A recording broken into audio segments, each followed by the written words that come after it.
ہندوستان کے شمالی علاقے میں قصبہ سیتھل، جو ایک روہیل کھنڈ کا چھوٹا سا حصہ ہے، اپنے اندر ایک داستان سمیٹے ہوئے ہے۔ اتہاس کے پنے پلٹنے پر ہمیں سیتھل کی تاریخ کا پتہ چلتا ہے۔ تاریخ کے پنوں سے کچھ حقیقت آپ کو بتانا چاہتا ہوں۔ کٹھیر ایک ایسی جگہ تھی کہ جہاں پر اس وقت کے راجپوت راجہ حکومت کرتے تھے، اور یہ کہانی جب شروع ہوتی ہے جب یہاں کے صوبے دار سندھ کٹھیریا نے مظفر خان دجانی کو مغلوں کے خلاف بغاوت کے لیے بلایا، اور یہاں پر تمام ان جاگیرداروں کو جو کہ راجپوت تھے ان کو اکٹھا کیا اور مغل بادشاہ کے خلاف بغاوت کر دی۔ ہوتا یہ ہے کہ ادھر سے اکبر نے اپنے سید جلال الدین لاڈ، ان کے بیٹے سید امان اللہ اور ان کے بہن ہوئی شاہ ولایت کو ایک فوج کے ساتھ کٹھیر بھیجا۔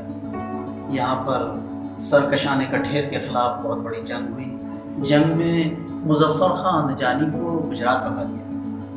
پھر اس کے بعد اکبر نے سید لاڈ کو یہاں پر 5 پرگنوں کی جنگ دی بطور انعام دی، جس میں سید لاڈ تو واپس چلے گئے، لیکن سید امان اللہ نے اپنی مستقل سکونت ابھے پور کھاتا میں، جو کہ اجاؤں کا سینٹر تھا، سید فیض اللہ اول نے سیتھل میں اپنی ایک گڑھی کی تعمیر کروائی اور یہاں پر مستقل سکونت اختیار کی۔ انہی کی نسل میں سے سید فیض اللہ ثانی اور سید صابر علی، جو کہ بہادر شاہ اول مرزا معظم کے منصبدار تھے اور جنگ جازوزن میں انہوں نے بھاگ لیا۔ بھاگ لینے کے بعد جو ہے صابر علی، جن کو جنگ جازوزن کے بعد خطاب تاتار سے نوازا گیا، اور ان کو سیتھل کا واحد زمیندار اس لیے مغلیہ حکومت نے منتخب کیا تاکہ اس جاگیر کے معاملات سیدھے دہلی سلطنت سے جڑ سکیں۔ انہی کی چوتھی پیڑھی میں سید غالب علی صاحب نے، ان کا عہد 1857 کا تھا،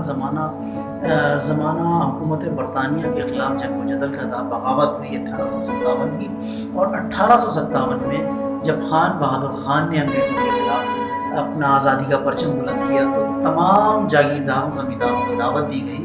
نواب غالب علی صاحب نے کھیم کرن اہل کی صدارت میں تقریباً 40 گاؤں، جن کے اندر سیتھل، پٹی، صابر کھیڑا، چینا مراد پور، چٹیا رجب علی، فیض اللہ پور، لائی کھیڑا، جمنیا، دباوٹ، مراد پور، کوچی پورا، بجاسن، موسم نگلا سمیت تقریباً 40 گاؤں کے لوگوں پر مشتمل ایک فوج اور کچھ پیسہ نواب خان بہادر خان صاحب کو دیا۔ روہیلوں کی حکومت روہیل کھنڈ پر 1 سال تک رہی۔ 1858 میں جب انگریزوں نے دوبارہ یہاں پر قبضہ کیا تو خان بہادر خان کو پھانسی دے دی۔ اسی کے ساتھ ساتھ جب یہ انگریز سیتھل پہنچے تو وہاں پر کھیم کرن نہر، نواب غالب علی اور بھولے بیلدار پر سولی والے باغ میں، جو کہ سیتھل سے پورب اور دکن سمت میں واقع ہے، وہاں پر مقدمہ چلایا گیا۔ نواب غالب علی صاحب کی زیادہ تر پراپرٹی کو کانفسکیٹڈ کر لیا گیا، ضبط کر لیا گیا، اور وہیں پر آپ کے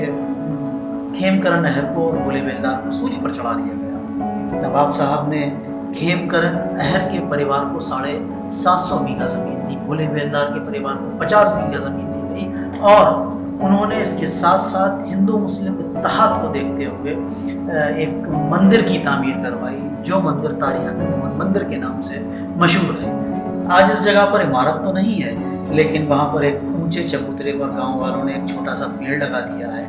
جو عمارت تھی کگیا اینٹوں کی، چھوٹی اینٹوں کی، جو آج سے تقریباً 150 سال پہلے استعمال ہوتی تھی، وہ آج بھی اس ملبے میں دبی ہوئی نظر آ رہی ہیں۔ ہم گاؤں والوں نے ساتھ مل کر اس کو بنانے کے لیے پرن لیا، ایک حلف لیا ہے اور مکھ منتری کو لکھا ہے۔ مکھ منتری صاحب نے اس کو پرشاسن کو بھیجا، یہاں پر انکوائری ہوئی، اور لیک پال سے لے کر تحصیلدار، ایس ڈی ایم اور ڈی ایم تک ہوتے ہوئے یہ انکوائری ٹورزم ڈپارٹمنٹ کو گئی کہ جنہوں نے اس کو بنانے کے لیے پرن لیا ہے، اور ہم یہ چاہتے ہیں کہ اس کو سوتنترتا سنگرام سینانیوں کی ایک دھروہر کے روپ میں جانا جائے۔ میرے پردادا جناب نواب غالب علی صاحب نے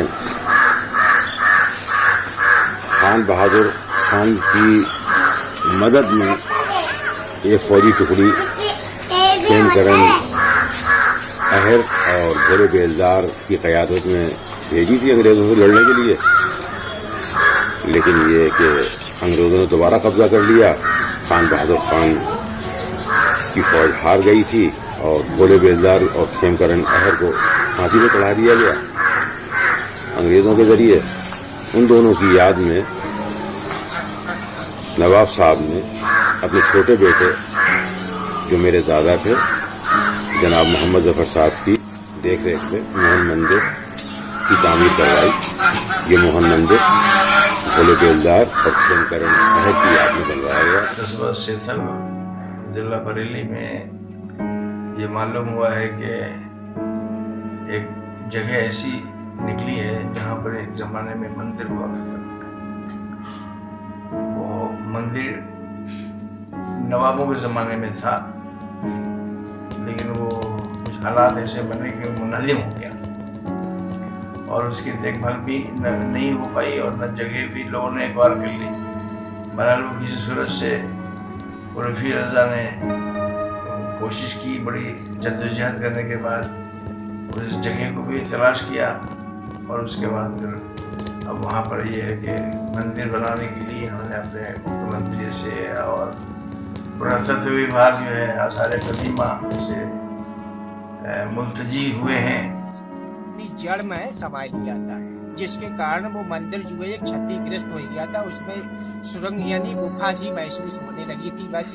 اور اس کے بعد وہ جب برگد کا پیڑا گرا ہے تو اسی کے ساتھ وہ مندر جو ہے نشٹ ہو گئی. یہاں پر جو ٹیلا تھا اس اسکول کی اونچائی سے ادھک تھا. ہم یو پی گورنمنٹ سے یہ انورودھ کرتے ہیں کہ کرانتی کاریوں سے جڑی ہوئی یہ بات ہے اور اسے گمبھیرتا سے لے کر یہاں پر ہندو بھاونا اور مسلم سمدائے کے لوگ جو ہے اپیل کر رہے ہیں اس کی بھاونا کو دیکھتے ہوئے مندر کا نرمان ضرور سے ضرور اور جلدی سے جلدی کرانے کا کشٹ کریں. اسے تو کافی 15 فٹ اونچائی پہ کہا کہتے ہیں بڑی بڑی دور تک کنگی اینٹ تھی اور کہا کہتے ہیں برگد تھا. بڑے اونچے بھاری بھاری ٹہنے ادھر ادھر پھیلے تھے. ہم اسی پہ کھیلتے تھے.